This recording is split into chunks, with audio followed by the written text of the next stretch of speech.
La primera parte es de la charla, es la en la que voy a pasar la mayoría del tiempo, es una comparación de este cuadro de autorización y filosofía del arte de Wagner, comparado con la llegada de Schopenhauer, que de alguna manera introduce una grieta en este sistema filosófico de Wagner. La segunda parte es las referencias literarias para darle forma a esta base filosófica. La tercera es quizás un ejercicio práctico de comparar lo que es la leyenda, la fuente de la leyenda con el libreto. Entonces, empecemos con mostrar la obra en prosa, manera de ensayo de Wagner, para armar el caso de lo que fue el marco de autorización del arte que él desarrolló durante el exilio. El primer ensayo, en 1849, ya Wagner estaba en el exilio, es Arte y Revolución, y es una especie de documento de queja y de frustración de Wagner. De entrada, de entrada hay que entender que en el análisis de Tristán y Isolda hay que resaltar que Wagner se aleja de cualquier tinte de connotación política, a pesar de que sus ideas del arte estaban totalmente ligadas a las ideas políticas. En 1851, en un ensayo que analizaré después, dice que nadie podía poetizar sin politizar. Perdón. No es una opinión, es una declaración, estaba convencido. En este ensayo, Wagner hace el llamado a lo que él considera es la cúspide más alta de la forma de arte en el mundo occidental, que es la tragedia griega. Esto es un elemento vital, fundamental para entender a Wagner, porque él dice que en la tragedia griega se hacía arte en un estado de absoluta libertad y que cuando desaparece, vamos a decirlo así, la antigua Grecia, pues la tragedia griega tuvo una debacle y dice algo que me llamó la atención, que por ejemplo, toda la herencia griega en filosofía, aritmética, astronomía, todo eso se siguió desarrollando de alguna manera con esa herencia griega, pero que la tragedia griega como tal tuvo una debacle, un truncamiento. Entonces hace un recorrido histórico diciendo que, por ejemplo, durante la era del oscurantismo, de la Edad Media, la decadencia de lo que fue el Imperio Romano, contribuyeron a esta debacle de la tragedia griega como forma de arte.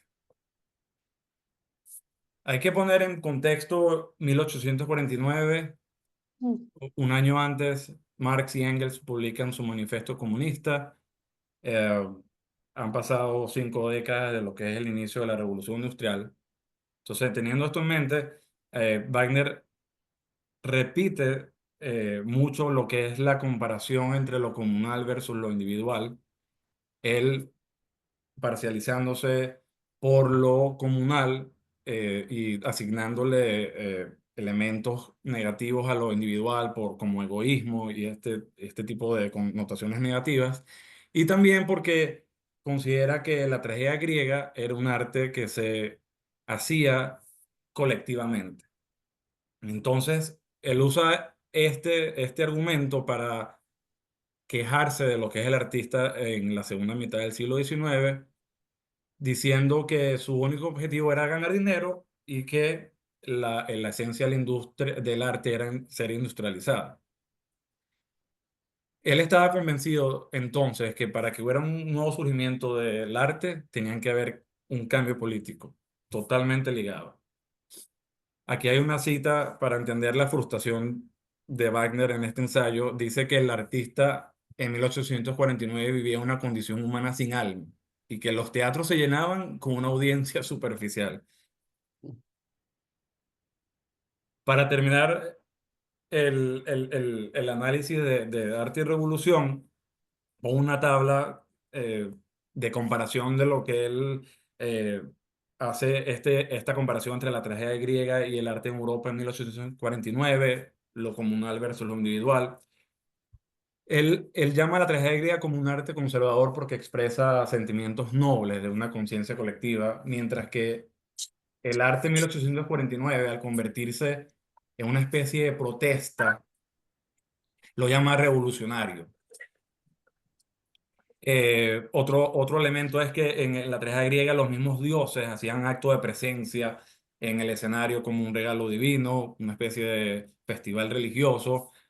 Poniendo en contexto, en 1849, incluso la policía tenía autoridad de censurar y monitorear cualquier expresión de arte pública o en teatro que pudiera tener algún tipo de interferencia con la religión. Una anécdota es que, por ejemplo, ¿qué significa este elemento? En 1855, Wagner está en el exilio, se va a Londres, eh, y En temas de... Wagner se va a Londres a dirigir la Philharmonic Society y introduciendo sus obras en un concierto donde él dirigía obras de Beethoven junto a sus propias obras. Cuando introdujo Lohengrin, tuvo que omitir cualquier referencia acerca de Dios y el Santo Grial por estas mismas razones. Y por último, él explica que en la tragedia griega cualquier persona, cualquier clase social podía asistir a las puestas en escena de la tragedia griega, mientras que en 1849 solamente las clases pudientes podían asistir al teatro. El próximo ensayo es El futuro de la obra de arte. Wagner, esto es un documento de filosofía por parte de Wagner, porque ya, así como Wagner compara lo individual versus lo comunal en Arte y Revolución, aquí habla de lo que es el capricho y lo realmente necesario. Y lo pongo entre comillas porque es necesaria una base moral, una referencia filosófica para poder darle criterio a esto. Y Wagner desarrolla lo que es el concepto del arte, conectando con elementos como la ciencia, el pensamiento, la naturaleza. Y aquí este elemento, este desarrollo a partir de estos temas, es clara evidencia de que está influenciado por sus estudios de filosofía. Entonces, hacer la conexión con la naturaleza, Wagner dice que el hombre cuando ve a la naturaleza y entiende todos sus fenómenos, ve que depende de ella, él dice que este es un mecanismo de cómo que el hombre desarrolla el pensamiento y que al desarrollar el pensamiento comete errores, siendo el error la madre del conocimiento. Estos cuadritos que pongo en la presentación son cuadritos que hacen llamado a conexiones con otras diapositivas porque voy a ir hacia atrás y hacia adelante en comparación con la obra de Schopenhauer.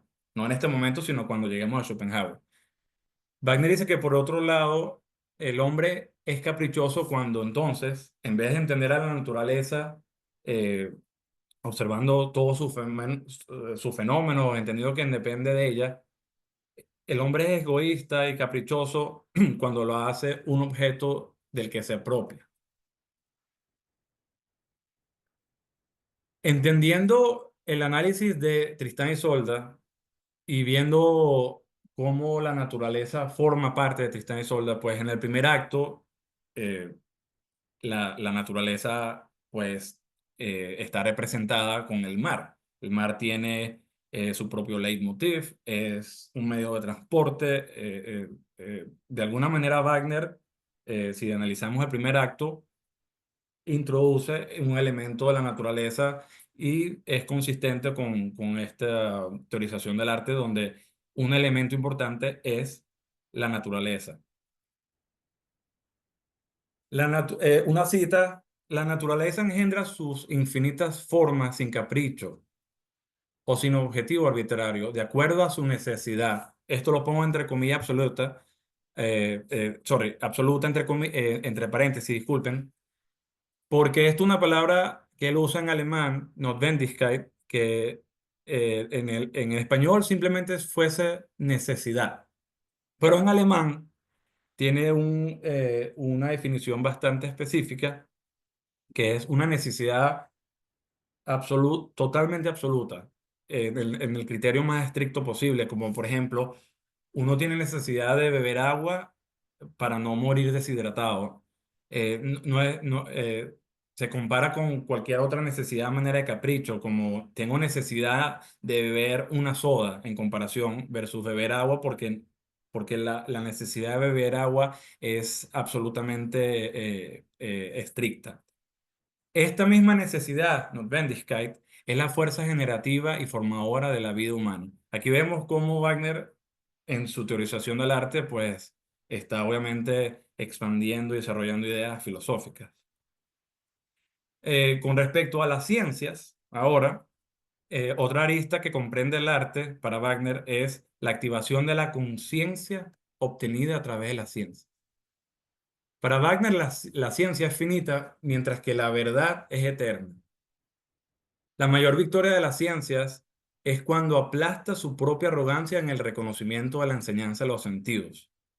Yo, como científico, me alejo de esto, no estoy de acuerdo, pero para Wagner, para él, eh, la ciencia, eh, su mayor victoria es cuando aplasta su propia arrogancia en el reconocimiento de la enseñanza de los sentidos. Es así como el hombre puede desear lo realmente universal. Wagner propone lo siguiente entonces entre el hombre, ciencia y artista. Entonces, la verdadera obra de arte se da con la emancipación del pensamiento en sensaciones. La próxima cita es realmente de ópera y drama, eh, pero quiero hacer la conexión de antemano para entender este sistema filosófico que está relacionado con los sentidos y el sentimiento. Una acción que debe justificarse antes y a través del sentimiento no se ocupa de ninguna moral. Otro cuadrito aquí de comparación. Vamos a ver cómo se vincula esto con la obra de Schopenhauer. Un pequeño paréntesis, un ensayo que Wagner escribió en 1850, pero fue publicado después en un conjunto de ensayos, Arte y Clima. Rescato un párrafo que me pareció muy interesante y relevante, que es hacer la conexión entre el amor y el poder, porque para Wagner el amor es un mediador entre la libertad y el poder, ya que sin amor el poder solo permanece en forma de violencia. Y la definición de libertad sin amor permanece en forma de capricho. Este amor redentor es, por lo tanto, la fuente de todo arte verdadero.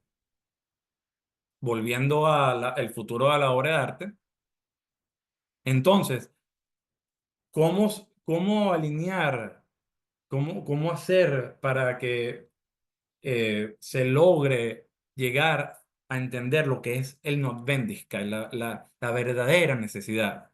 Para Wagner hay una fuerza vital que logra alinear el pensamiento del hombre, que es el pueblo, y Wagner lo define como todas las unidades que conforman una idea común. Y los que no forman parte del pueblo son aquellos que actúan de manera egoísta, caprichosa y no genuina, respondiendo a necesidades superfluas como el lujo o lo que esté de moda, opuesto a la necesidad colectiva. De nuevo, Wagner aquí otra vez repite esta comparación también de lo individual versus lo colectivo que hace en Arte y Revolución. De manera que entonces, para Wagner, para que surja la nueva arte del futuro, el deseo del pueblo debe consistir en dejar atrás el lujo y darle cabida a una vida de felicidad en comunidad.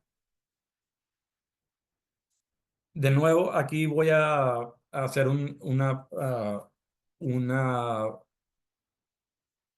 cita que hace Wagner en el futuro de la obra de arte para ser comparada directamente con la obra de Schopenhauer. Y esta cita quiero adelantar, uno puede ver un paralelismo bastante evidente con lo que es el primer libro del mundo como voluntad y representación. El mundo es mi idea. Y para los que están familiarizados con la obra de Schopenhauer, pues este primer libro es una expansión de las ideas sobre las ideas de Kant en crítica de la razón pura. Eh, Aquí pongo un comentario. Yo no encontré evidencia que pudiera sustentar que Wagner haya leído a Kant directamente, sino que estuvo familiarizado con sus ideas a través de los estudios de Hegel y posteriormente de Schopenhauer. Entonces la cita dice así: lo verdaderamente conocido no es otra cosa que el fenómeno real. Esto lo pongo en amarillo para entender cómo se conecta esto con Schopenhauer. Convertido por el pensamiento en en la presentación vívida de un objeto. El pensamiento es arbitrario. Entonces, no hay manera de que el pensamiento pueda imaginarse el presente físico. Entonces, esto es supuestamente un documento, un ensayo de teorización del arte, pero esto es filosofía.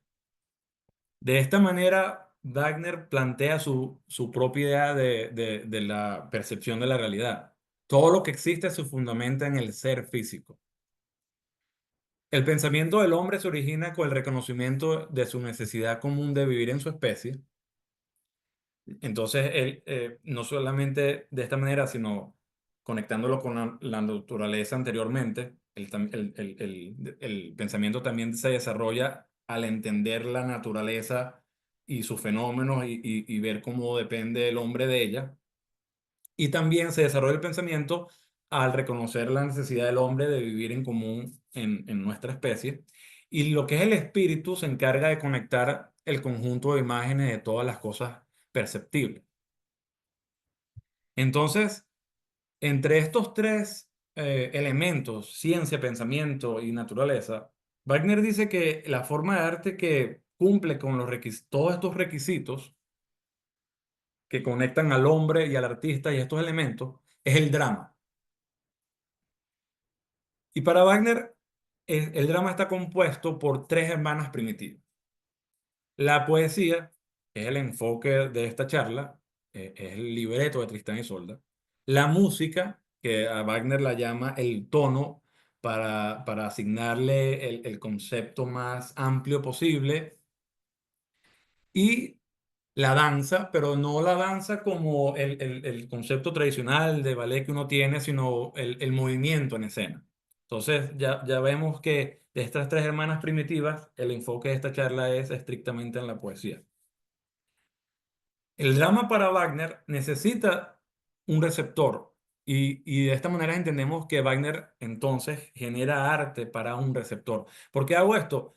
¿Por qué digo esto? Porque armando el caso de lo que es la teorización del arte para Wagner, una de las preguntas en la definición de arte es: ¿para quién está dirigido el arte? ¿Para uno mismo? ¿Para a una cierta audiencia? Con esto sabemos que Wagner crea arte para un receptor. Entonces, con esto llegamos al último ensayo que voy a analizar, que es Ópera y Drama, que es un documento extenso, muy detallado, es espectacular, es un manual de cómo hacer arte en las tres hermanas primitivas. Y este análisis de ópera y drama, de nuevo, por favor tengan en mente que está enfocado simplemente en la parte de la poesía. Es un documento muchísimo más amplio que este resumen. En ópera y drama, Wagner hace un recorrido histórico, entendiendo que el drama moderno del siglo XIX eh, tiene dos vertientes. El romance el romance como forma literaria, en forma de prosa, de ficción que surgió al final de la Edad Media. Y Wagner le asigna a Shakespeare siendo uno de sus mayores exponentes. La otra vertiente, ya sabemos la referencia de lo que es la tragedia griega, es el drama griego, siendo el mito la fuente principal del drama griego. Entonces, el mito griego fue retratado a través de un dios, siendo el dios la forma de creación de fuerza poética. Entonces, de manera que lo convirtió en su héroe, el dios, esta fuerza poética lo convirtió en su héroe y finalmente en su hombre. Entonces, haciendo una pausa en todo este recorrido que hace Wagner histórico, hace una comparación con lo que es el mito cristiano, en comparación con lo que es el mito griego. Pues sabemos que el mito cristiano tiene la figura, Cristo, de un mártir.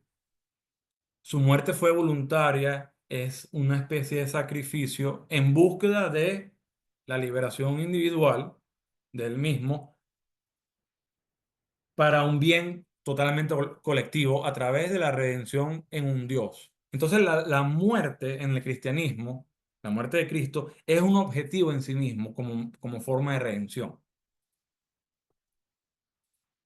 Hablando de Shakespeare, los que estamos familiarizados con la obra de Shakespeare, estaremos totalmente de acuerdo con esta manera en que Wagner lo desarrolla. Shakespeare conecta el romance con el drama del futuro a través de la narrativa poética de acciones humanas, enmarcando a hombres reales de carne y hueso, sin ningún tipo de carácter divino, a un medio temporal, con la representación alrededor de él de hechos históricos. Ante la sombra directa de Shakespeare, así como en el siglo XIX, ante la sombra directa de Beethoven, quizás la forma de la sinfonía, como forma musical, la sinfonía tuvo un decaimiento después de Beethoven, pues a partir de la sombra de Shakespeare, los poetas habrían renunciado a representar sus dramas o habrían construido drama a partir de las tres reglas de unidades aristotélicas, que son tres reglas básicas. La acción, el drama se debe centrar en una acción principal, tratando de evitar cualquier evento menor o giros.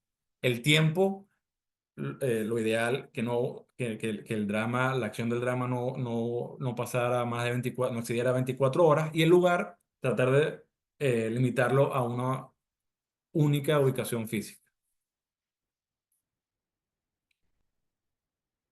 Entonces, Wagner, a partir de este recorrido histórico, quiere proponer lo que para él es el, el nuevo, el surgimiento del drama moderno en Alemania. A partir de entender que el romance se encargó de representar crónicas históricas, dando peso a lo que rodea al hombre más de lo que sale de él mismo. En comparación con la tragedia cercana al siglo XIX, donde lo importante era la conversación en escena y detrás yacía la acción. Esta combinación de estos dos elementos es lo que llama Wagner el drama moderno. Sí, y él dice que Alemania fue el territorio donde este drama moderno floreció. En este sentido, del florecimiento del drama moderno en Alemania, Wagner asigna a Goethe y a Schiller como los dos poetas dramáticos más importantes. Y él dice que Fausto de Goethe es la obra más atractiva para ponerse en escena. Aquí también difiero con esta idea con Wagner. Hablando de lo que es la tarea y la acción del poeta, eh, eh, eh, la- la- el objetivo del poeta es fijar la mirada en la acción principal, enmarcándola, examinando cada detalle de la relación entre todas las acciones que pueden ser aisladas o conectadas a la acción principal. Y al condensar toda esta imagen hacia un centro convergente, se llega a lo que es la comprensión del héroe para Wagner. Pero entonces, esto es lo importante en el análisis de Tristán y Isolda. Se trata de personajes que llegan a estatus de héroes no por sus acciones, como pasaría en el romance, sino por sus sentimientos. Si uno se hace la pregunta en Tristán y Isolda, ¿qué acciones heroicas hace Tristán para convertirse en el centro del drama? ¿O por qué Tristán es un héroe? La respuesta, ninguna. No hay acción heroica. Porque el estatus de héroe de Tristán se genera a partir de la condensación de los sentimientos. Quiero hacer una pausa que considero relevante. Wagner en ópera y drama analiza Edipo Rey, como haciendo un análisis de una tragedia griega a la cual estamos familiarizados. Él hace un juicio, perdón, él hace un análisis a través de un punto de vista del juicio de la sociedad ante un drama que es casi justificable por del sufrimiento de Edipo Rey. Si uno compara, en mi interpretación, si uno compara a Tristán y Isolda y las obras anteriores a Tristán y Isolda, a mí me parece que Wagner empieza a llegar a una madurez con Tristán y Isolda. Y creo que Wagner encuentra un sistema filosófico o moral en el que se deshace del juicio, de la mirada del juicio. ¿Y por qué esto es relevante? Porque si uno, por ejemplo, ve una ópera temprana de Wagner que se llama La Prohibición de Amar, basada en una obra de Shakespeare medida por medida, pues aquí hay una especie de llamado a la protesta de un juicio. Y en este caso, el juicio de una autoridad o del propio Estado ante simplemente un grupo de gente que está feliz. Entonces, en Tristán y Isolda, a pesar del drama, a pesar de ciertos eventos dramáticos, Wagner no te invita a hacer un juicio ante esos eventos dramáticos, que quizás sí buscaba en obras anteriores.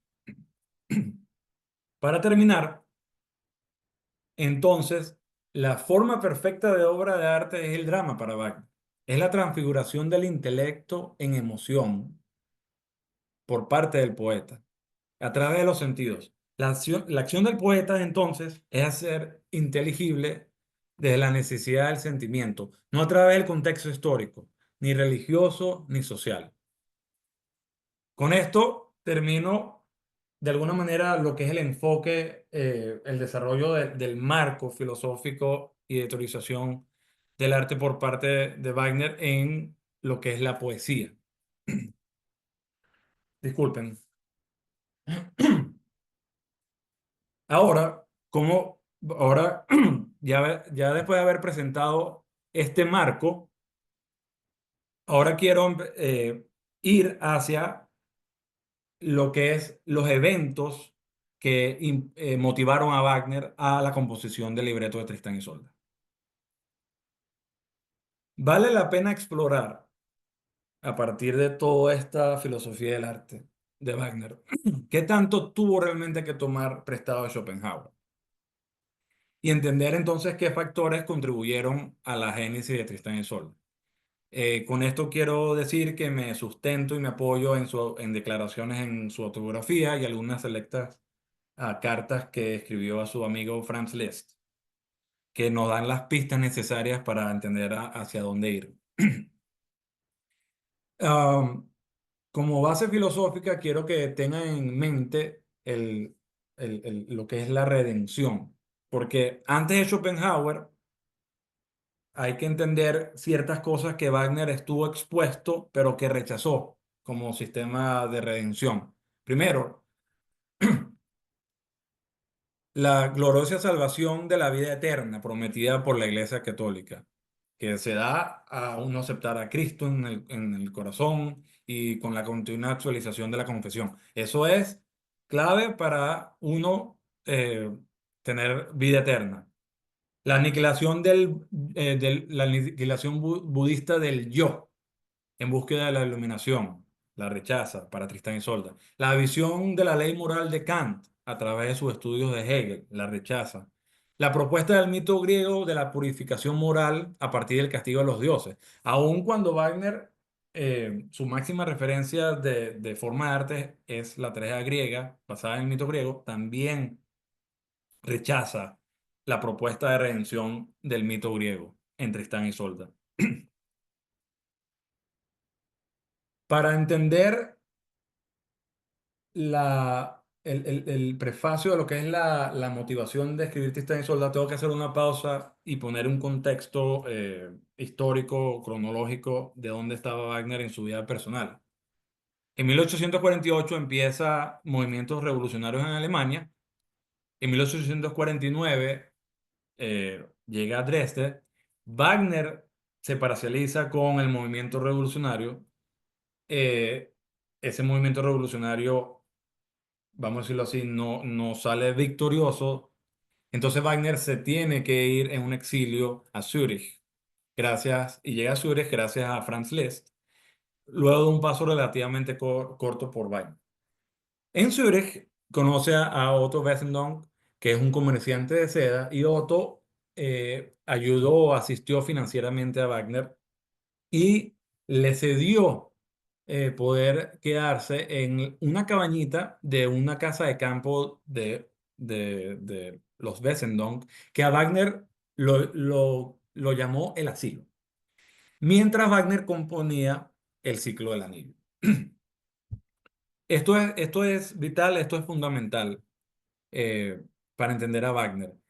Sabemos que en estos años llegan a la vida de Wagner Schopenhauer y Matilde, la esposa de Otto, Matilde Bessel.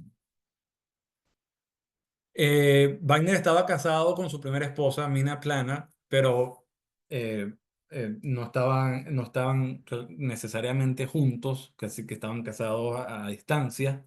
Y Wagner no pudo resistir a enamorarse de Matilde por su belleza y la repetida interacción e intercambio de ideas acerca del arte, pues esas que logran conexiones fuertes en las almas humanas. Esto se ve evidenciado no solamente en las biografías que uno lee, sino en la correspondencia entre Wagner y Matilde. Eh, Alrededor de 1854, Wagner está en el exilio. Después de terminar la partitura del Oro del Rin, Wagner es introducido a través de la recomendación de su amigo Georg Herbeck a Schopenhauer. Y de entrada, Wagner encontró en el mundo como voluntario de presentación, eh, encontró motivación y emoción por la claridad y precisión con la que Schopenhauer presentaba temas metafísicos.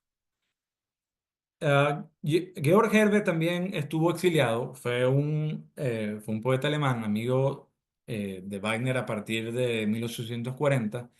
Obviamente compartían ideas políticas similares y estaban convencidos de que a través del arte ellos podían influenciar de alguna manera el ámbito político, Wagner a través de la música y Georg Herbert a través de la poesía.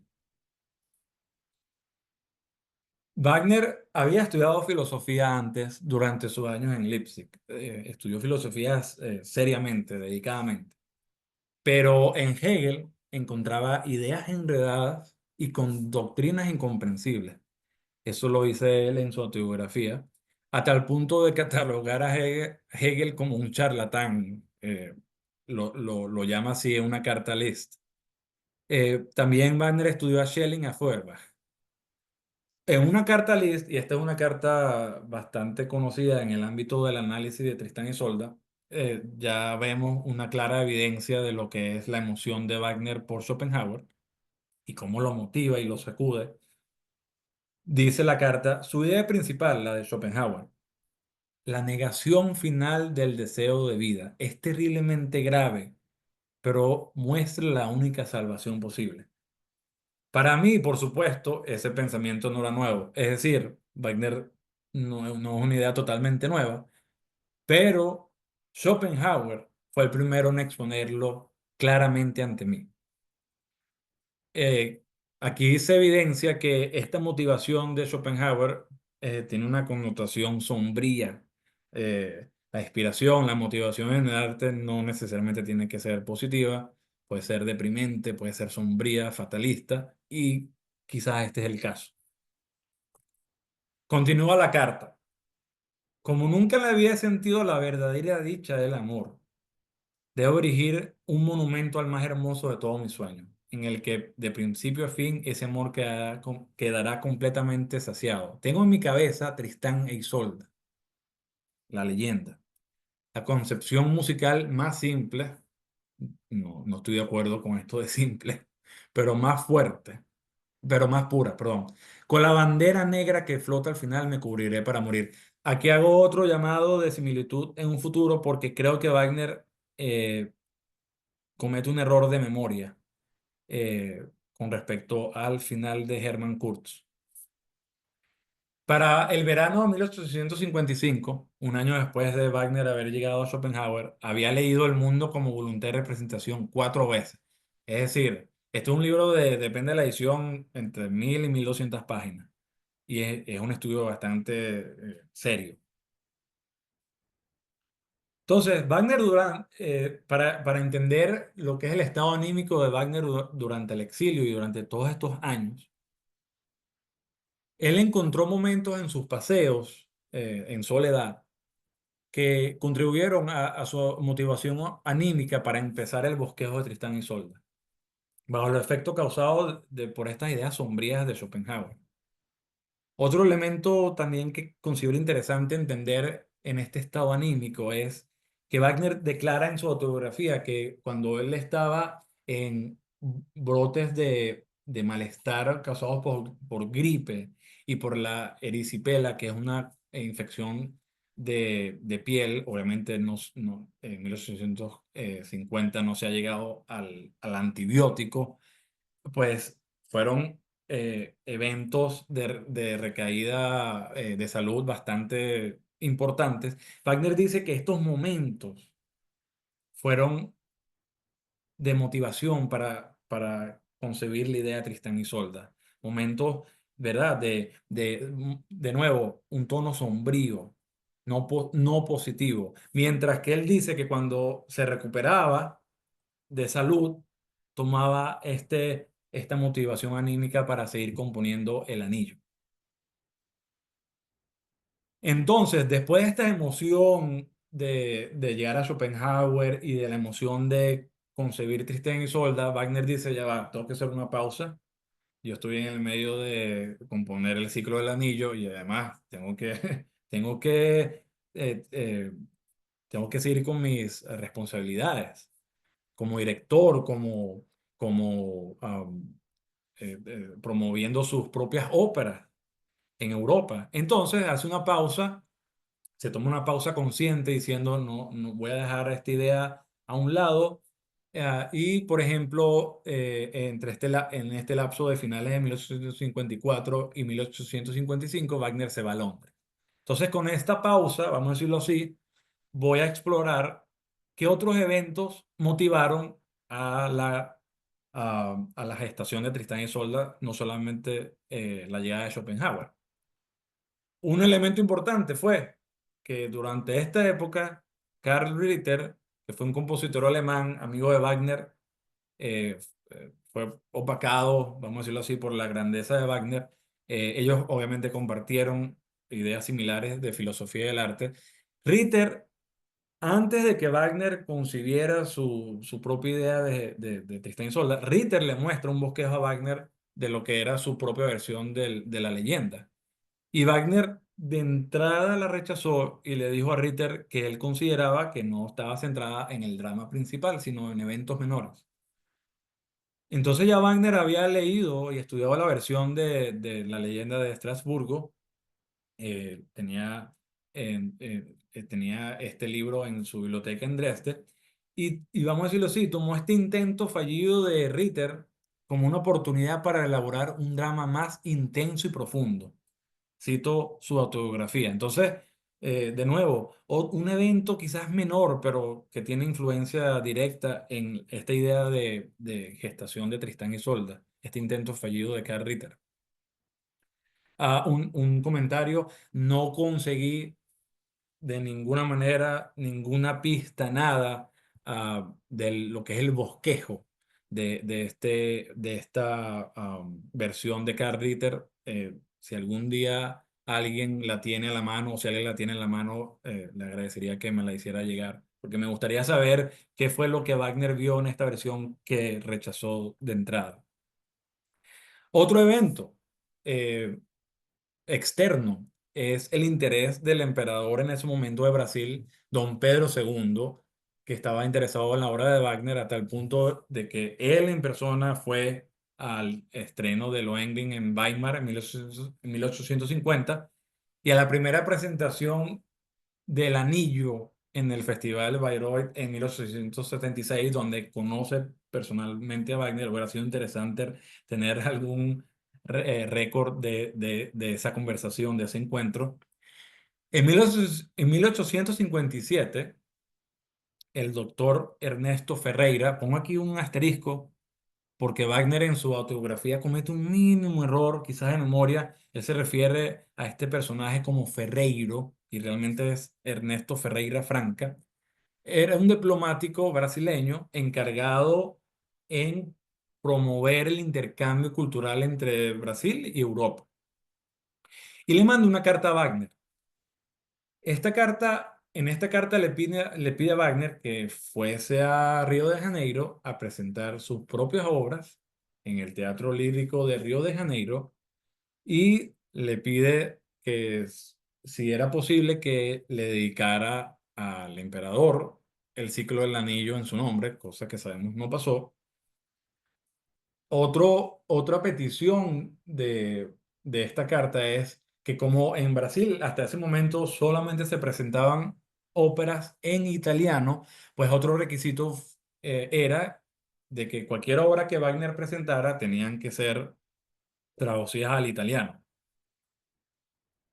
Entonces, ante esta carta, que, que de nuevo para mí es relevante como motivación a esta idea de gestación de Tristán y Isolda, a Wagner se le ocurren dos cosas. Primero, le envía a Ferreira Franca transcripciones para piano de sus tres obras tempranas, Lohengrin, Tannhäuser y el holandés errante, disculpen, como candidatas a poder ser dirigidas en Río de Janeiro. Y la otra fue componer Tristán y Isolda en italiano y presentarla en Río de Janeiro. Tristano y Isolda en este contexto. Entonces, en una carta que Wagner le manda a Liszt, incluso le confiesa que tenía en mente, si esto se llevara a cabo, dedicarle Tristán y Isolda al emperador don Pedro II. A final de cuentas, Wagner dice en su autobiografía que nunca tuvo respuesta por parte de Ferreira Franca ni del emperador don Pedro II. Entonces, esta idea de que Wagner viajara a Brasil, pues nunca se dio. Entonces, ya entendiendo todos estos eventos externos, no solamente de Schopenhauer, entendiéndolos, quiero entonces ahora volver a realmente lo que es la sustancia filosófica de que Wagner usa en Tristán y Isolda. Wagner encuentra un quiebre que hace una grieta en su propio sistema filosófico al abandonar paulatinamente el sustento en la teoría del arte fundado en la herencia de la tragedia griega. Y entonces adoptar esta idea sombría propuesta de Schopenhauer como manera de redención. Wagner dice que Herbe, que lo introdujo a Schopenhauer, lo ayudó de alguna manera a adoptar paulatinamente estas ideas. En su autografía, otra pista bastante similar a la carta a Liszt, dice, la aniquilación de la voluntad y la completa abnegación se representa como la única liberación verdadera. La aniquilación de la voluntad es la única liberación verdadera y definitiva de esas ataduras de limitación individual para estimar y afrontar el mundo. Entonces, teniendo esto en cuenta, esto es lo que vamos a buscar en el mundo como voluntad de representación desarrollado por Schopenhauer. Ahora, esta parte entonces ahora es un análisis muy personal eh, de, de lo que es el mundo como voluntad de representación. Esta obra consta de cuatro libros principales. El tercer libro desarrolla la estética, lo que es el arte, la diferencia entre la belleza y lo sublime. Entonces, para el contexto de esta charla, no es que no es importante el tercer libro, pero para el contexto del análisis del libreto, solamente rescato que Schopenhauer dice que la cumbre, que la tragedia es la cumbre del arte poético, tanto por la grandeza de su efecto como la dificultad de su realización. Entonces, esta idea está alineada con la idea de Wagner acerca de la tragedia griega. A continuación, yo presento un análisis de cómo Schopenhauer arma el caso para presentar, después de más de 1000 páginas, Schopenhauer nos mantiene en esa tensión eh, hasta el final del cuarto libro para entender lo que es el sistema de redención que Wagner adoptó en Tristán y Isolda. Entonces, aquí, así como presenté el caso del desarrollo filosófico de Wagner, considero relevante entender entonces cómo se conectan las ideas de filosofía de Wagner con el mundo como voluntad de representación. El primer libro es El mundo es mi idea. Es cómo el mundo se representa a partir de percepción de manifestaciones en la realidad. Y este primer libro es un desarrollo sobre las ideas de Kant. Esto no es una interpretación mía, esto lo dice Schopenhauer. El primer libro es un desarrollo a partir de la crítica de la razón pura. En una crítica que hace Schopenhauer de la obra de Kant, dice que Kant desarrolla estas ideas con tonos oníricos, la llama la fantasmagoría. Es interesante entender que Tristán y Isolda de alguna manera es una fantasmagoría, eh, eh, es, es como un sueño, esa transición al segundo acto, esa transición hacia el tercer acto, esa embriaguez que nos brinda a través de la condensación de los sentimientos, es una especie de embriaguez que para mí parece un sueño, ¿verdad? Entonces, Schopenhauer en el primer libro explora lo que es la idea y a través de las ideas de Kant. Hay dos tipos de ideas, las abstractas, que son las definiciones, las empíricas, que las obtenemos a partir de experiencias, y con esto está relacionado lo que son las ideas a priori y posteriori. Esto está de alguna manera relacionado con estos dos tipos de ideas. Hace un repaso de cómo es necesario un objeto y un receptor para percibir ideas a través de los órganos sensoriales. Y en este desarrollo, Schopenhauer hace un recorrido de lo que es la percepción de la realidad a través de elementos como el tiempo, el espacio, las ciencias. Schopenhauer propone que el intelecto es una función somática meramente accidental. Entonces aquí hago un llamado de similitud. Aquí Wagner en el futuro de la obra de arte como obra filosófica, si recuerdan, lo verdaderamente conocido no es otra cosa que el fenómeno real convertido por el pensamiento en la representación vive de un objeto. Aquí se ve la similitud y entender qué realmente tanto tuvo que tomar prestado Wagner de Schopenhauer, y demuestra la grandeza y la genialidad de la mente de Wagner. En este primer libro se describe cómo el mundo puede ser percibido a través de manifestaciones que procesa nuestro intelecto, y que el intelecto puede llevar a cabo su función con perfecta pureza siempre y cuando la voluntad esté en perfecto silencio y en completa pausa. Entonces, aquí empieza lo que es la sustancia de todo este asunto.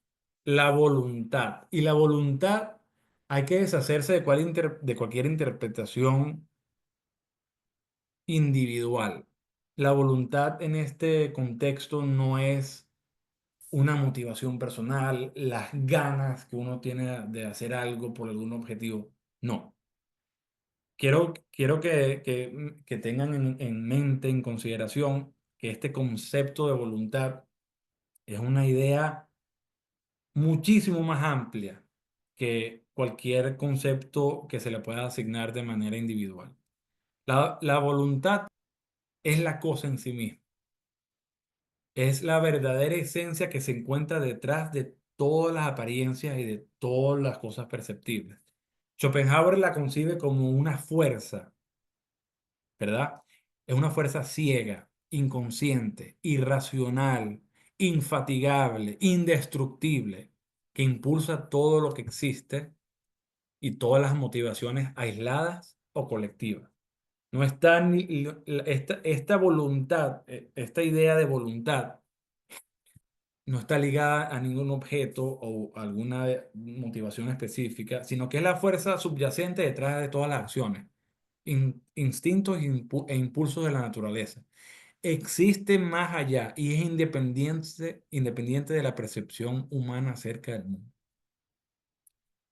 Schopenhauer dice que la moral se opone a la voluntad.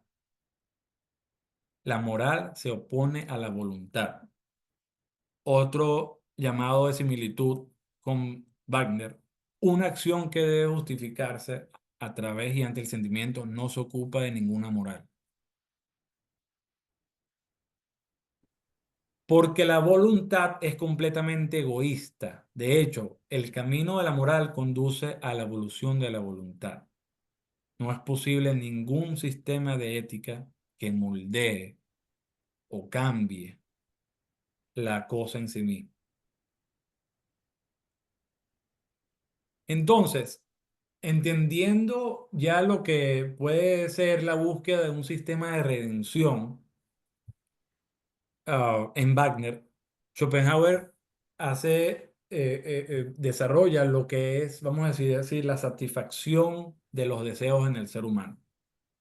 Y dice que nuestros deseos nos engañan al hacernos sentir que satisfacer los deseos es el último fin de la voluntad, lo cual no es el caso. Todo deseo surge de la necesidad para Schopenhauer, por lo tanto de una deficiencia, por lo tanto del sufrimiento. Y esto es inverso a la idea budista. La idea budista dice que todo sufrimiento surge de un deseo. El ser humano mantiene un vaivén constante del deseo y la satisfacción. De esta manera define Schopenhauer la felicidad. Ningún deseo alcanzado puede proporcionar una satisfacción duradera, sino simplemente una gratificación fugaz. Entonces ya entendemos aquí con Schopenhauer que la felicidad no es un estado permanente. La cosa en sí misma, la voluntad, le asigna a Schopenhauer como la fuente de un sufrimiento constante en el mundo. Esto es una pista para entender que la redención en Schopenhauer entonces no reside en la evolución del sufrimiento, no reside en satisfacer deseos, como lo es en la idea budista. Cuando nos deshacemos el deseo, nos deshacemos el sufrimiento. Entonces, el hombre, el ser humano, puede ver el mundo de dos maneras. Uno, a través del segundo libro, la objetivación de la voluntad, donde el mundo puede ser una máquina que funciona por necesidad o simplemente reconocer un libre albedrío, a través del entendimiento de, a través de concientizar lo que es la cosa en sí misma, o simplemente, como el primer libro, una representación de manifestaciones percibidas. Schopenhauer dice que uno estar en capacidad de entender estas dos visiones es trascendental en el hombre.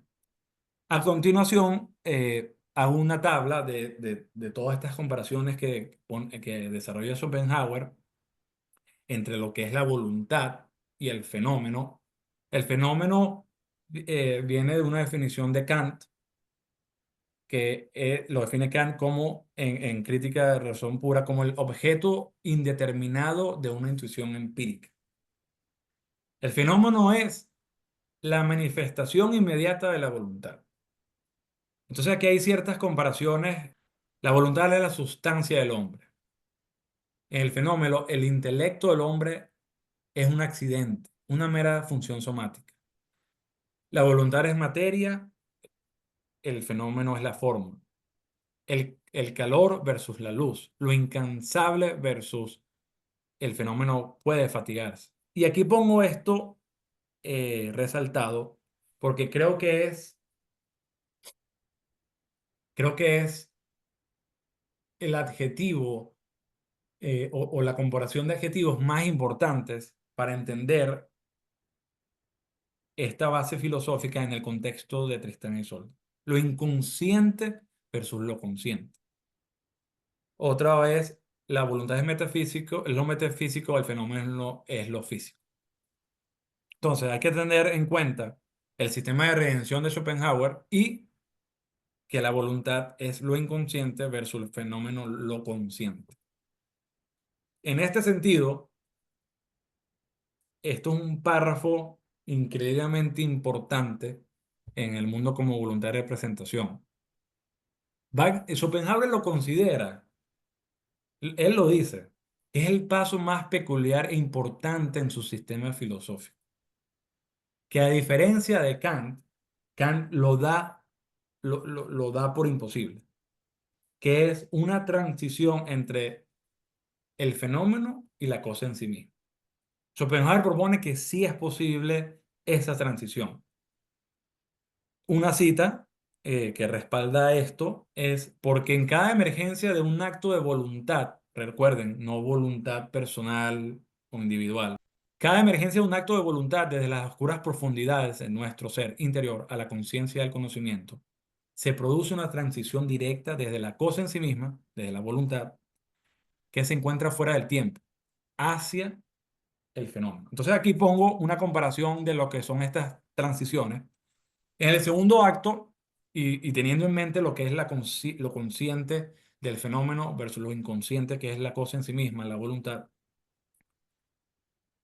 En el segundo acto, Isolda está hablando con Brangania y ellas hablan, y Brangania le dice, no escuchas las trompetas que suenan tan alto, y Isolda le dice, no entiendo de qué, o sea, no entiendo de qué habla, yo no escucho nada de esto, yo estuve escuchando el rumor del follaje agitado alegremente por el viento. Entonces, en este sentido, Isolda está haciendo la transición desde el fenómeno, desde lo consciente a través de los órganos sensoriales, lo que es el oído, ah, hacia, hacia la cosa en sí misma en el segundo acto.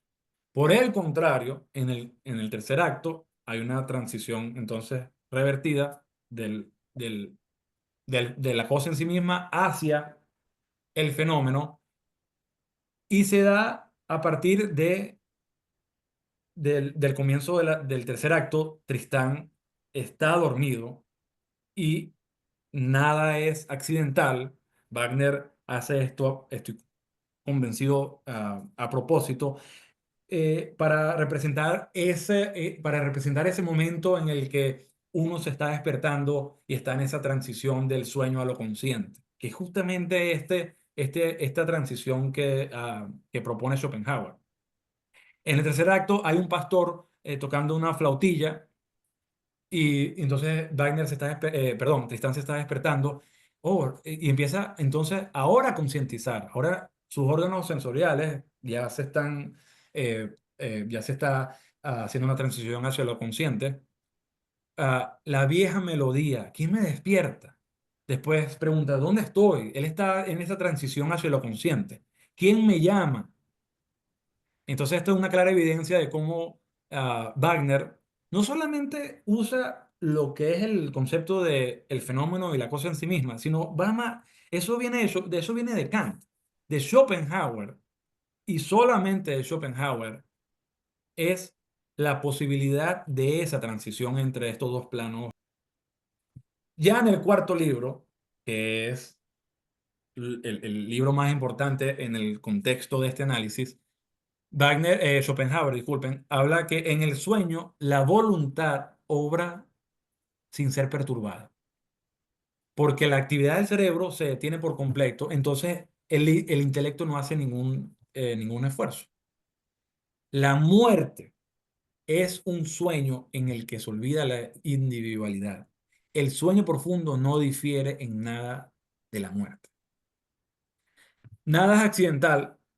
Aquí, este es totalmente el comienzo del tercer acto. Esto no es área de ninguno de los personajes. Esto es una descripción de cómo empieza el tercer acto por parte de Wagner. Y nada es accidental. Tristán yace dormido, parece muerto. Él lo pone explícito. Y, y hay conexión totalmente con este pasaje de Schopenhauer, donde el sueño profundo no difiere en nada de la muerte.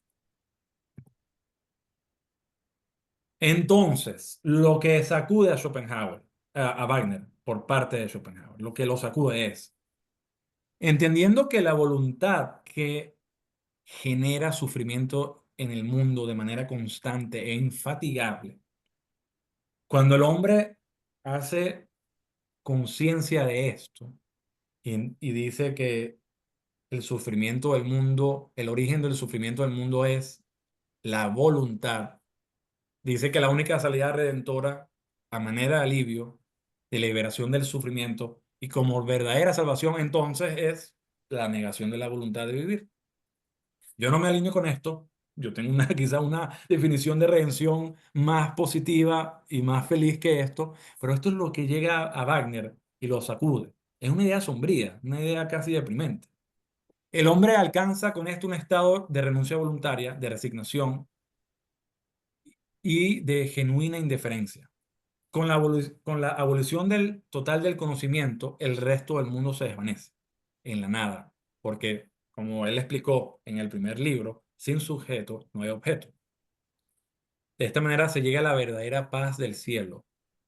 Todo sufrimiento, entonces, tiene potencialmente un poder santificador, según Schopenhauer.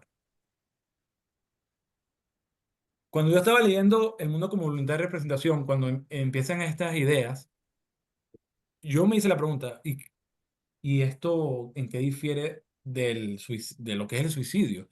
Y pocas páginas después, Schopenhauer es suficientemente inteligente para desarrollar la diferencia según él. Él dice que el acto del suicidio procede de un propósito del intelecto, de manera que no puede estar ligado a la idea de lo que es la cosa en sí misma. Lo que se teme en la muerte no es el dolor, sino el fin del individuo, cuya naturaleza es justamente luchar contra la muerte. Entonces, el suicidio, el acto del suicidio, no hay que relacionarlo con la negación o aniquilación de la voluntad de vivir. Esta aniquilación es una especie de total indiferencia. Para terminar, hay una cita que para mí dio en el clavo en mi análisis de Tristán y Isolde. Schopenhauer habla de Goethe y él dice que Goethe muestra una vía secundaria a lo que es el camino hacia la negación de la voluntad de vivir a través de Fausto, de la obra Fausto, no del doctor Fausto, porque él dice que Margarita, llega a la aniquilación, a la abolición de la voluntad de vivir por su propia autoconciencia de sufrimiento individual y no por la autoconciencia de entender el sufrimiento del mundo. Esto es totalmente, para mí, importantísimo en el análisis de la muerte de Isolde. Schopenhauer muestra este caso como una vía secundaria de lo que es la autoconciencia del sufrimiento personal. Entonces, con esto terminamos lo que es la base filosófica para dar paso a lo que es el artificio literario, la forma literaria que usa Wagner para darle forma a la base filosófica. ¿Qué es el romanticismo y específicamente el símbolo de la luz en el romanticismo? Ya sabemos que desde la antigua Grecia, pues a Prometeo se le castiga eternamente por darle el fuego al hombre lo que es como símbolo de conciencia, idea, intelecto. La luz sabemos que abarca un gran espectro de interpretaciones en el budismo, como el nirvana, pues en biología es la vida, en la física pues es lo que se sustenta Einstein para desarrollar su teoría específica de la relatividad, especial de la relatividad, perdón. En la literatura y en la vida sabemos que el símbolo de la noche, por el contrario, da una licencia tácita para la embriaguez y el amor y los amantes, el encuentro de los amantes.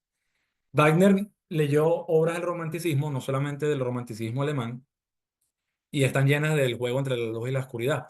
Esta segunda parte entonces hace conexión entre cómo Wagner usa el símbolo de la luz de una manera muy personal versus cómo se usa en las referencias que él leyó, las referencias literarias. Su uso de la luz en el segundo acto es completamente contraintuitivo. Hay que deshacerse de cualquier interpretación de la luz con connotación negativa. Al revés, Wagner usa el símbolo de la luz totalmente de manera negativa, con connotación negativa. Aquí hago un resumen conectando los adjetivos que usa Wagner entre lo que es la noche y el día, asignándole al día elementos negativos, alerta, esclavitud, envidia, lo malévolo, el odio, el rechazo. Mientras que la noche es amor, bendición, corazón, libertad. Para sustentar esta idea, pues aquí pongo ejemplos específicos del segundo acto. Eh, por ejemplo, aquí estas conexiones. La luz, envidia. Brillo, iluminación, honores mundanos. Día a día, cruel enemigo, odio y desprecio. Aquí vemos cómo él, a propósito, Wagner conecta el símbolo de la luz con elementos negativos. Y Solda, día lo conecta con mentira. El día con un elemento de falsedad y engaño.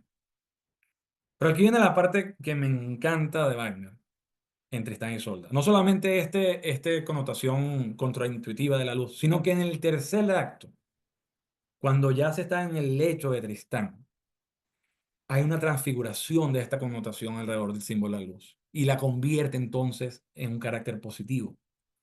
Tristán en su lecho de muerte, o este sol, este día, esta felicidad radiante del día, totalmente positivo y feliz.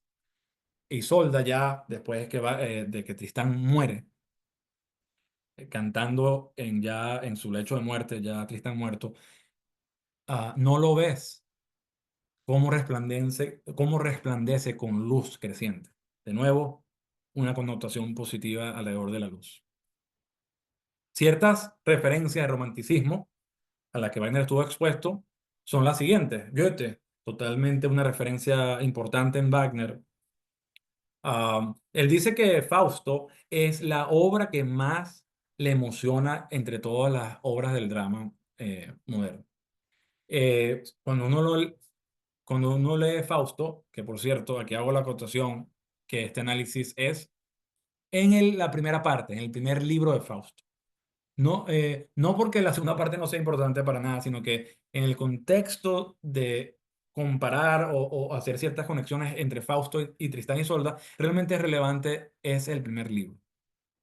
Ahí, por ejemplo, hay cierta representación de lo que es el elemento de la luz y la sombra en Fausto al principio. La luna oculta su luz, la lámpara se extingue. Esto se puede comparar con la transición al canto de la noche en el segundo acto de Tristán y Isolda. El doctor Fausto se halla abrumado por la razón y el conocimiento y desea renunciar a él casi como una búsqueda de descanso mental. De nuevo, hay que mantener en todo este análisis lo que es la diferencia entre el intelecto consciente versus lo inconsciente y los sentimientos. El doctor Fausto, de alguna manera, está relacionado con esta comparación. Fausto explora la redención, la ambición y la condición humana. Eh, ya van a ver por qué hago este análisis de Fausto y cómo se conecta con Tristán y Isolda. Es un juego de entender eh, la ambición humana versus la búsqueda de una redención universal, un objetivo trascendental versus un capricho o un deseo humano temporal. Eh, lo que hemos leído Fausto, entendemos que Mefistófeles pues, le dice a Fausto, eh, yo voy a proveerte cualquier deseo de felicidad ilimitadamente. Si en alguno de esos momentos tú crees que quieres quedarte en ese momento de manera temporal por el resto de tu vida, si hay algún momento de felicidad que te genera eso, entonces me voy a adueñar de tu alma. Y con esto se ve el juego de esa búsqueda de Fausto entre entender si la satisfacción de los deseos que le está proporcionando Mefistófeles valen más que una redención atemporal trascendental. Y esto se conecta con Margarita. Margarita está saliendo de una iglesia, Fausto se la encuentra y se le acerca y ella lo rechaza. Y ahí es cuando dice, Mefistófeles, esta mujer me sacudió, quiero que me ayudes a enamorarla. Mefistófeles la enamora a través de declaraciones de amor y de joyas, hasta que la enamora y Margarita se enamora, pero no es un amor correspondido. Y Margarita, a partir de sus valores religiosos, no puede sostener este amor no correspondido y por parte de Fausto. Entonces, hay una especie de aniquilación de la voluntad de vivir que se puede hacer conexión entre Margarita e Isolda. Son, son circunstancias muy distintas, pero ambas mueren en búsqueda de una redención. Otra obra, Diván Oriental de Goethe, es un libro que hace conexión entre Oriente y Occidente en la poesía. Es un tributo al poeta Hafiz, al cual llega Wagner a partir de la lectura de Diván Oriental. Y aquí vemos el elemento de la luz y la noche y el amor. Aquí pongo una cita de lo que es Diván Oriental, que se ve cómo está presente el símbolo de la noche, el brillo eh, en el encuentro de los amantes. Entonces, Wagner llega a Hafiz, lee lo que son los gazales, es una forma poética persa de los cuales se lograron recopilar alrededor de 495 de todos sus poemas. Y de nuevo, solamente quiero exponer el símbolo de la luz y la sombra y el amor en esta obra. Trae la copa y llévala a mis labios. El camino del amor parecería fácil al principio. Lo que vino fueron muchas dificultades. Entonces, de nuevo, Wagner se está premiando este romanticismo en Wagner. Novalis y el himno de la noche. Esto es quizás la influencia y referencia literaria más importante para entender el segundo acto, que es el acto del canto de la noche. El himno de la noche son 6 poemas que escribió Novalis a partir de la muerte de su amor, Sophie von Kuhn. Y es este sentimiento de lamento que como germen del romanticismo, ¿verdad? Como generación de fuerza poética. Para Novalis, la luz es de carácter positiva y representa condiciones positivas. Aquí hay un extracto donde resalto, lo importante que quiero que vean es la representación de la luz con elementos positivos, condiciones positivas. La luz, maravilloso. Amor, rayos, día. Otro elemento, Matilde Bessendonck escribió 5 poemas a partir de esta inspiración de la interacción con Wagner, al ver la creación artística de Wagner en el asilo. Ella le escribe 5 poemas. 2 de esos poemas Wagner los usa como estudios para el segundo y tercer acto de Tristán y Isolda. Ah, los que no conocen las 5 canciones Wessendonck que compuso Wagner después, se los recomiendo. Es un ciclo de canciones bellísimo. Es una de mis cosas favoritas de Wagner. Y es un caso particular. Wagner no solía componer música para textos que no fueran escritos por él. Entonces, esto es un ejercicio compartido bastante particular. Aquí están esos dos de los cinco poemas que Matilde le presentó a Wagner. No los voy a leer, solamente los dejo como referencia y resalto de nuevo lo que es la presencia del símbolo de la luz en el romanticismo. Aquí está el vacío del esplendor del día, el sol gozoso, el juego de la luz y la noche, el oscuro manto del silencio. En el otro poema, rayos de gloria, sueños parecidos al sol de primavera, acoger el nuevo día. De nuevo, la idea es presentar símbolos de luz y oscuridad en el romanticismo. El budismo, eh, no como carácter filosófico, esto quizás es más relevante para un análisis de Parsifal, pero simplemente quiero traer al análisis el símbolo de la luz, no como elemento filosófico. Wagner, en un momento de cúspide de creación artística, llega a traducciones al francés de un indólogo, Eugène Burnouf, que eh, hace un estudio de lo que es la historia del budismo hindú y también traduce lo que es el Sutra del Loto, que es un texto anónimo en donde se dan estas ah, enseñanzas que conocemos del budismo, ah, eh, que el objetivo es protegernos del sufrimiento a través de la abolición del yo y del deseo para potencialmente llevarnos a alcanzar el nirvana, que es la liberación del dolor a través de reencarnaciones, existencias sucesivas. Y con esto es una especie de práctica de disciplina moral intelectual, esta búsqueda de aniquilación del deseo y del yo.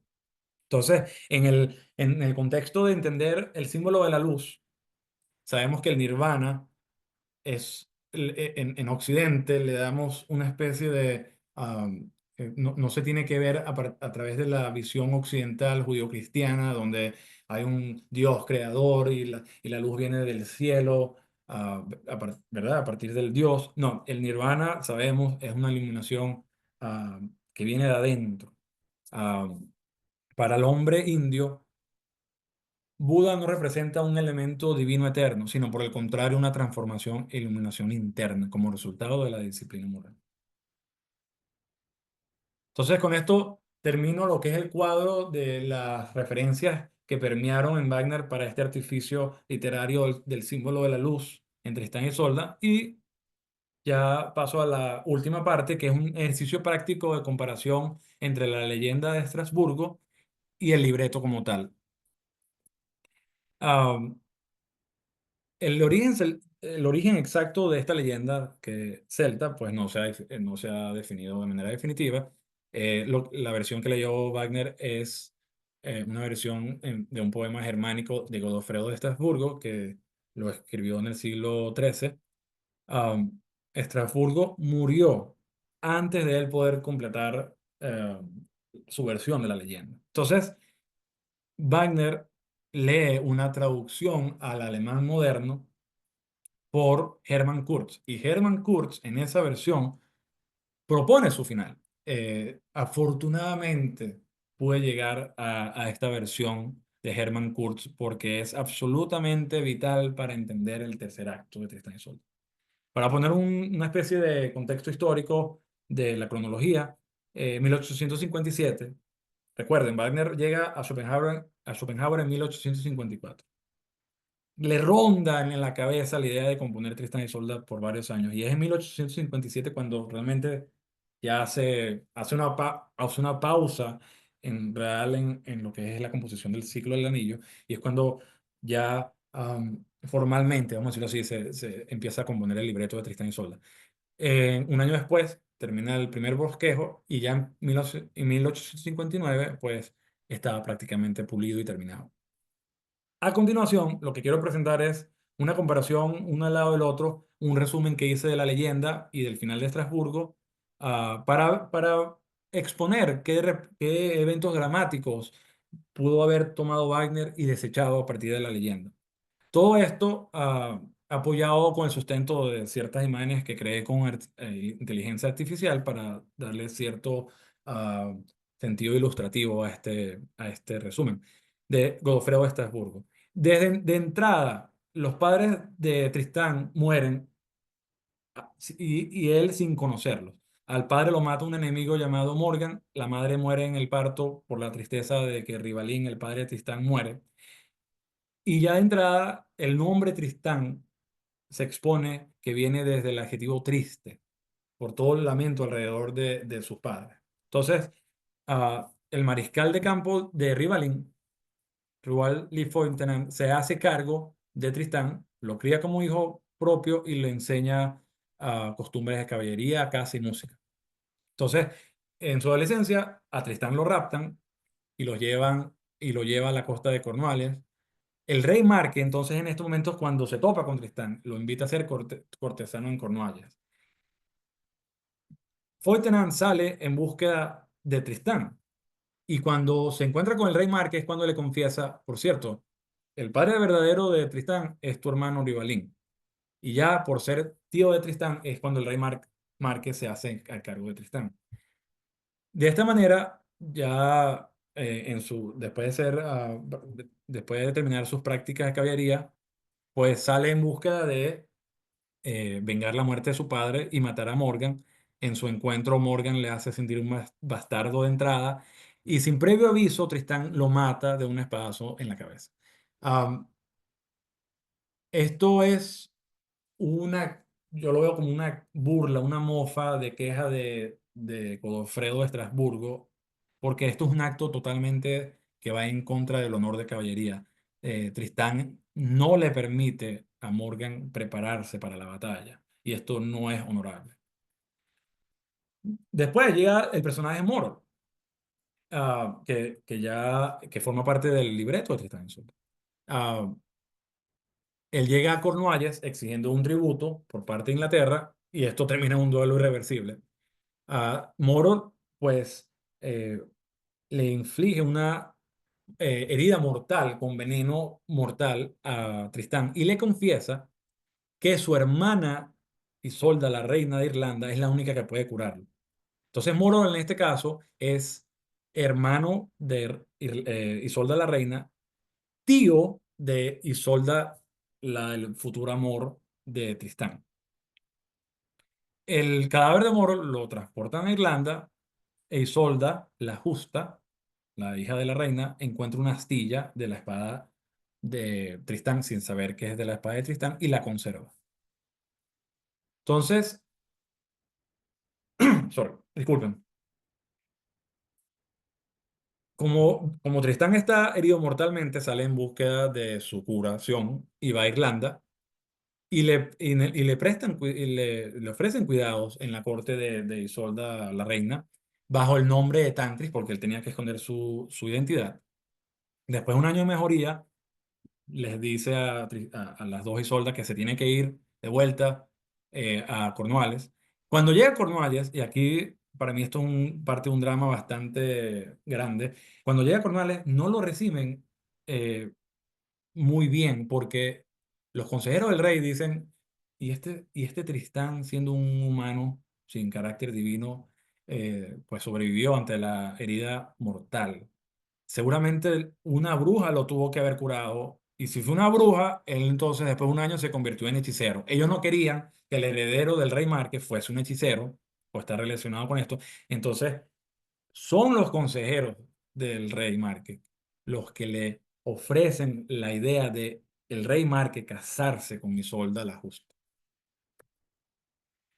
¿Y cómo pasa, cómo surge esto? Bueno, había que matar a un dragón en Irlanda el cual el padre de Isolda la Justa, el rey Gurmund, dijo que el que matara al dragón le cedía la mano de Isolda. Entonces, Tristán va, mata al dragón con el objetivo final de que se le cediera la mano de Isolda. El administrador de tierra del reino de Gurmund de Irlanda, el cual no tiene nombre en la leyenda, se hace tomar el crédito de haber asesinado al dragón. porque él estaba enamorado de Isolda y quería su mano.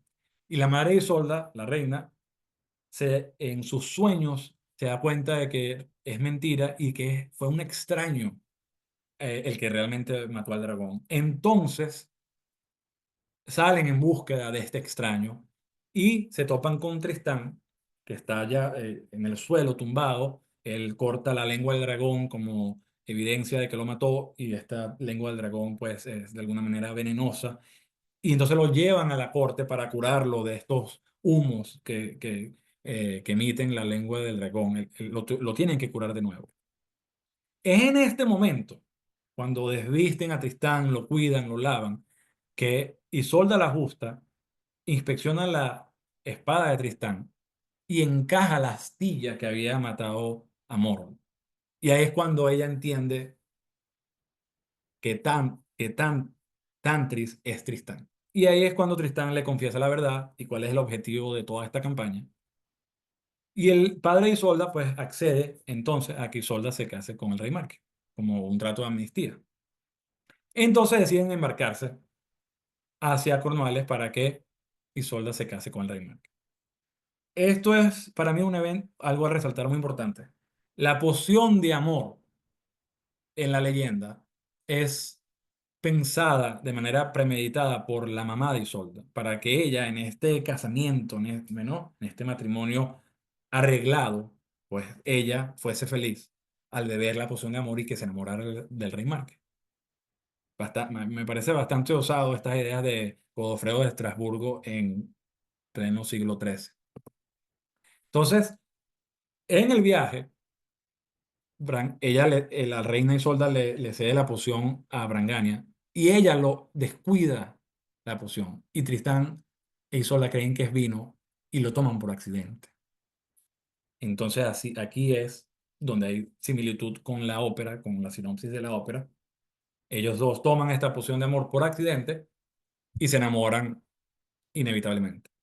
Cuando llegan a Cornualles, le piden, ellos son amantes durante el viaje en barco, y cuando llegan a Cornualles, ellos le piden a Branganian que si por favor la primera noche ella podía hacerse pasar por Isolda porque Branganian era virgen, para que él no sospechara de nada de todo este amorío entre Tristán y Isolda. Así fue, y bajo el riesgo de que Branganian se pudiera enamorar del rey Márquez y confesarle todo esto, pues le dice, manda a matar a Branganian con unos forajidos extranjeros, los cuales no la matan. Ella vuelve a la corte y simplemente dejan este, este evento atrás y siguen siendo primas y mejores amigas. Entonces, aquí empieza la segunda parte de la leyenda, lo cual me pareció totalmente tedioso, lo debo admitir, porque es un recuento repetido de lo que es eh, el rey Marque tratando de buscar encontrar evidencias del amorío entre Tristán y Isolda y ella lo convence de que no es así.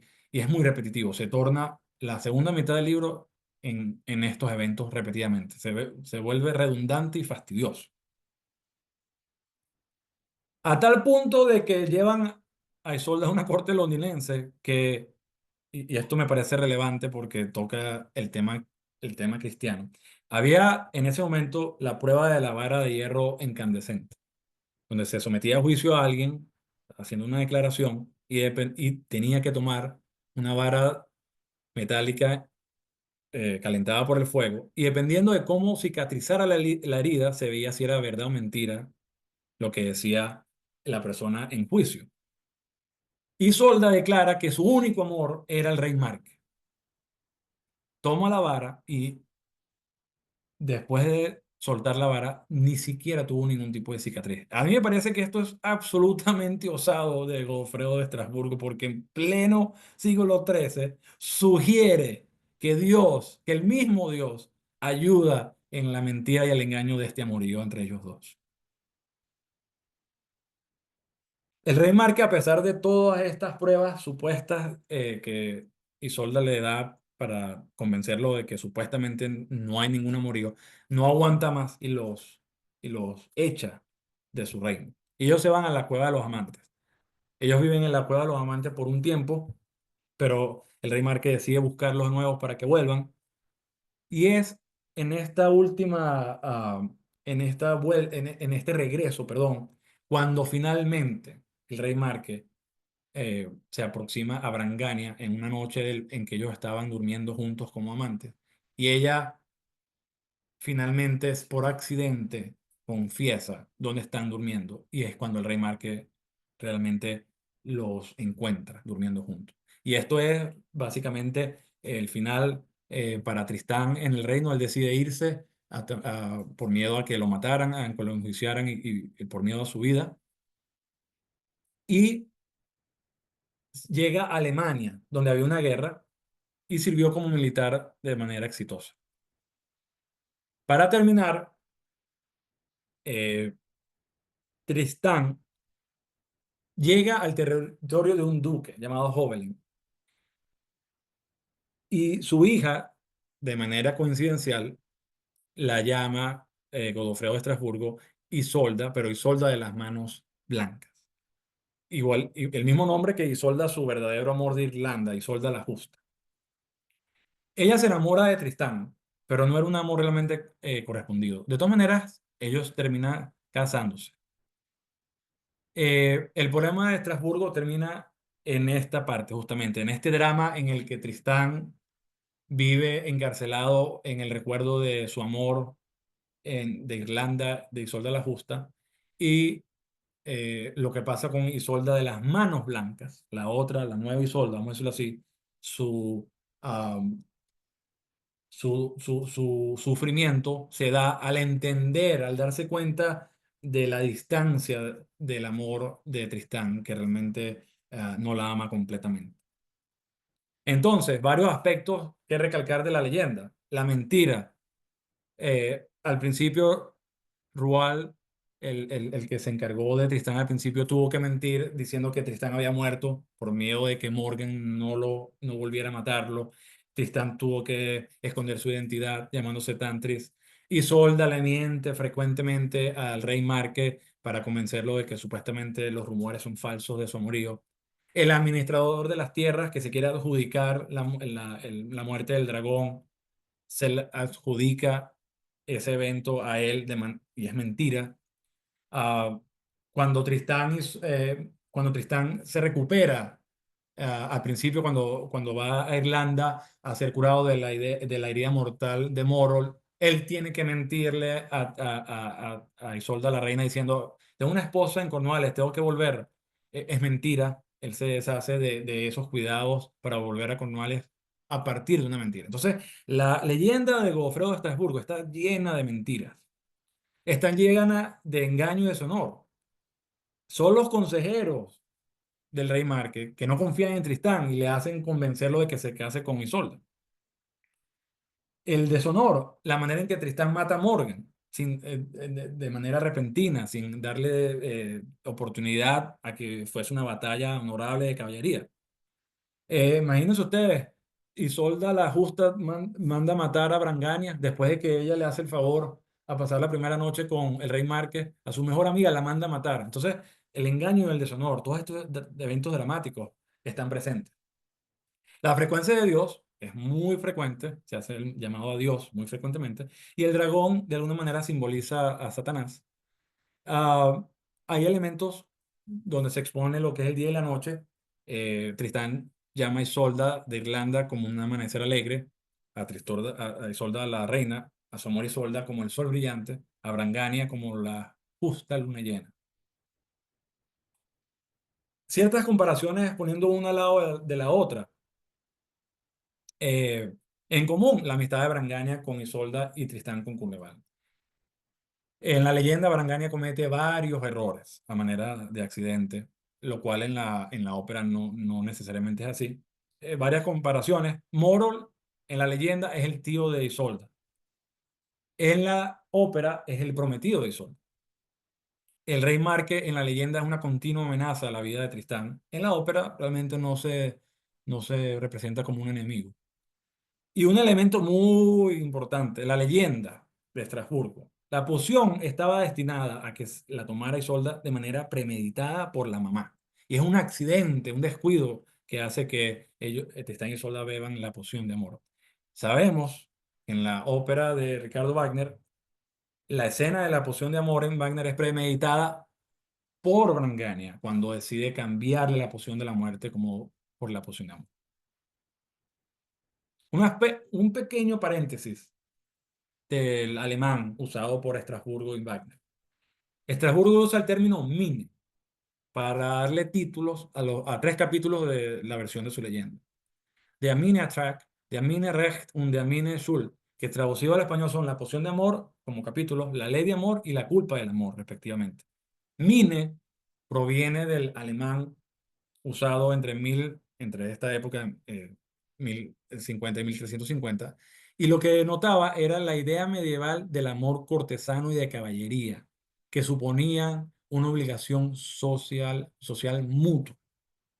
Entonces, cuando Godofredo de Estrasburgo usa Mine, hay una especie de obligación social mutua en ese amor.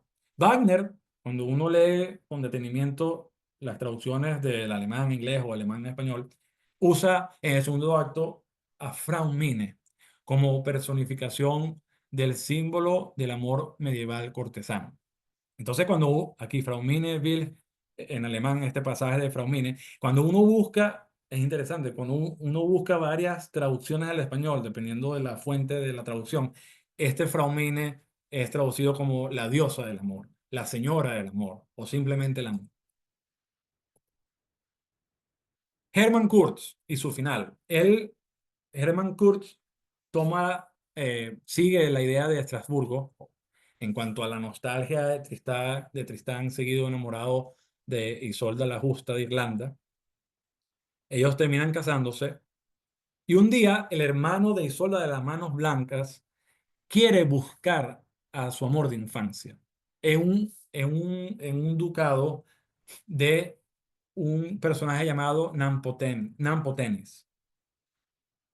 Él era muy celoso y tenía a su esposa, a Gardeloye, bajo los más estrictos cuidados de celosía.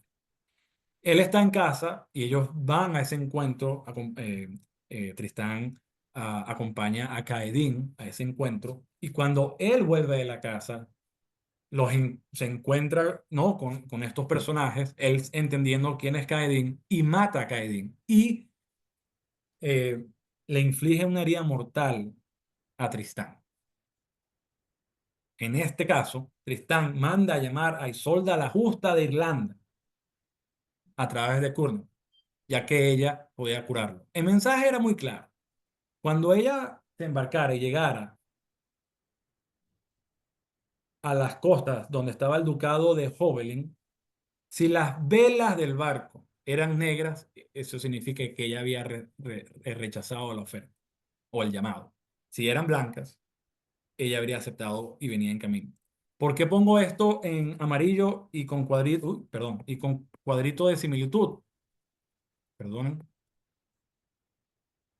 Porque haciendo un llamado a la carta que le manda Wagner a Liszt, creo que Wagner tuvo quizá un pequeño error de memoria y él asigna a las velas del barco como el símbolo de una bandera. Pero realmente en el final de Hermann Kurz se trata de velas del barco.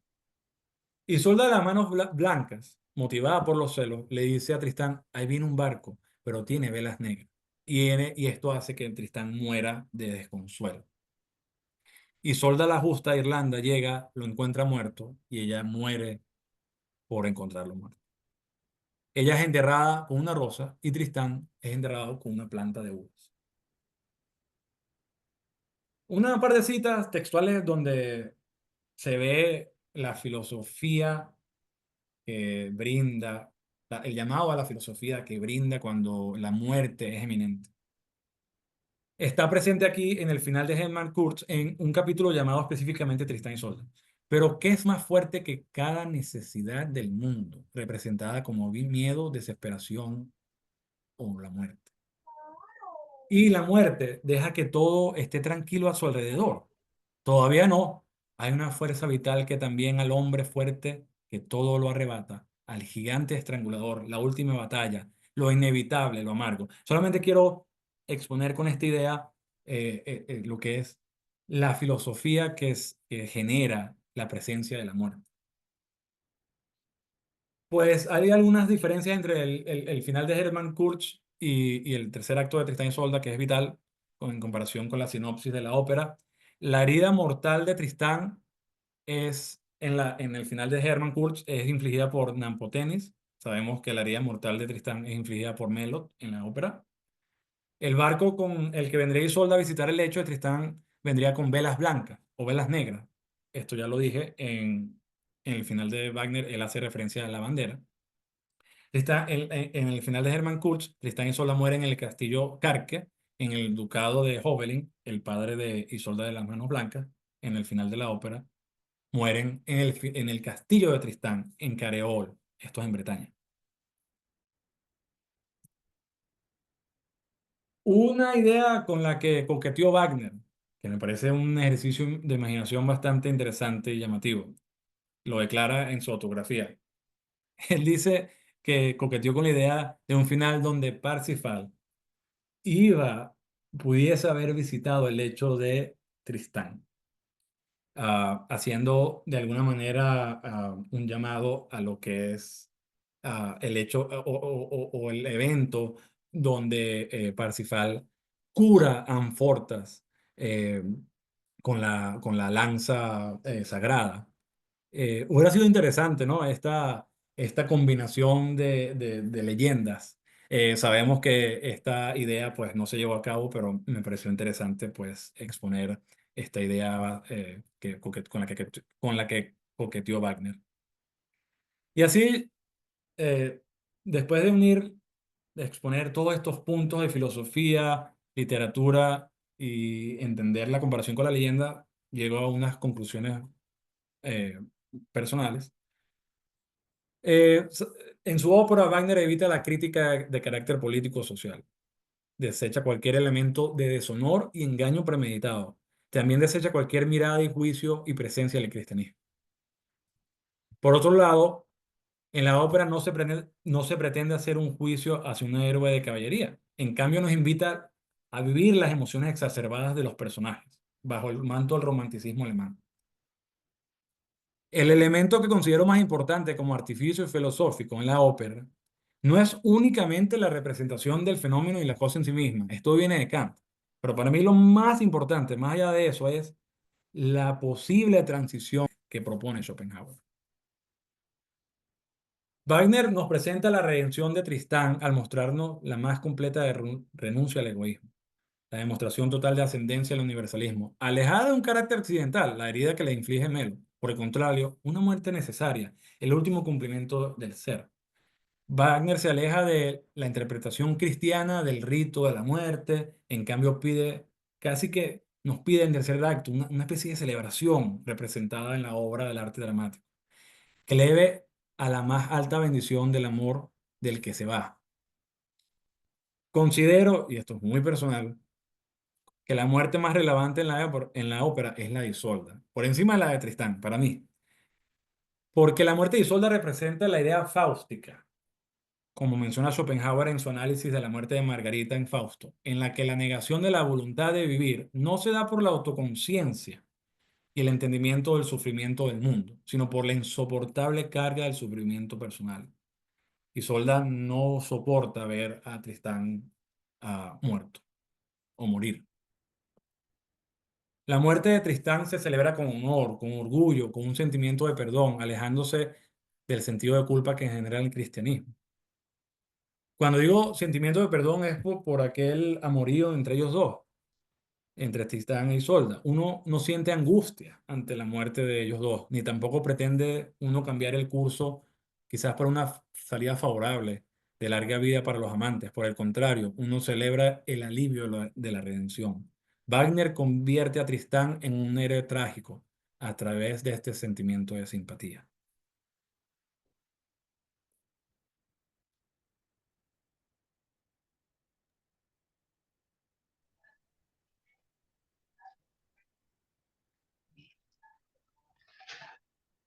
Bueno, Walter, te felicito. Qué interesante todas tus reflexiones.